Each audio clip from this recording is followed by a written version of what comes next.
record. I am Ethnelda Paulino. I am a retired teacher who works very hard. I am retired, but I opened the Kaina Online High School in 2014, so I spend a lot of time working on that. As a teacher, I was fortunate to have good principals because teachers always work with their principals. You know, that's what we have. We don't have a boss or a CEO, that kind of thing. So I was very fortunate to have good ones.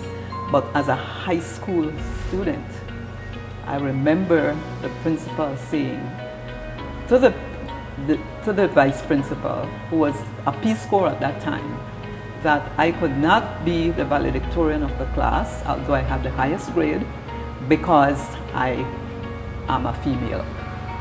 And so she went and she discussed it with my father, and my father said, don't worry about that, time will prove things. Well, as a young child, I was only 17 years old, or just before I turned 17, I heard that news.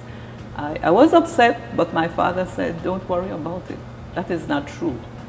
And go ahead, deliver your speech, and you will sound like a valedictorian. And it worked that way.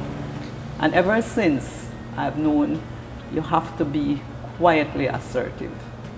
In my case, I was the head of department at the high school in which I taught. So I was in administration, basically. It was not a problem. We worked with men, because there were men in the English department, but they were good people to work with. And they didn't have this stereotype that we are talking about right now. They never disrespected any of the ladies, and we worked together. And I like that about them.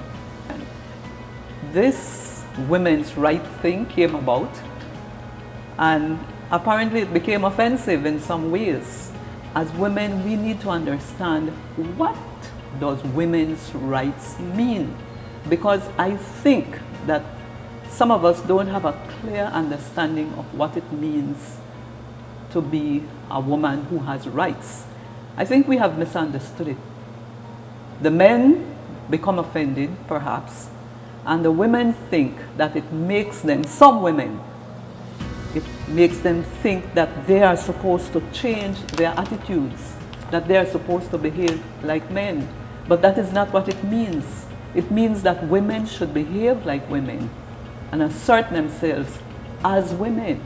We're not supposed to be boisterous. We don't have to be using abusive language. We don't have to curse. We don't have to do those things to work side by side with men. So there is, I believe, a misunderstanding, and then it continues to create conflicts within the homes, within the workplace, and things like that. As women, we should continue to assert ourselves and do what we need to do to make a better world. It also means that we should behave in a respectful way and expect to be respected by our men. We have to teach them too. And I have a suggestion for men. You know how they have women's rights? I think they should have men's rights. Because they need someone to teach them. Our men need coaching. Who is coaching our men? Because we tell them, you abuse us, you do this, you do the other, but who is teaching them? Because they are taught by women. We can't give up, we can't surrender. We are supposed to continue to do what we do in the best way that we can. My advice to women and young girls, assert yourself, be confident, create some confidence.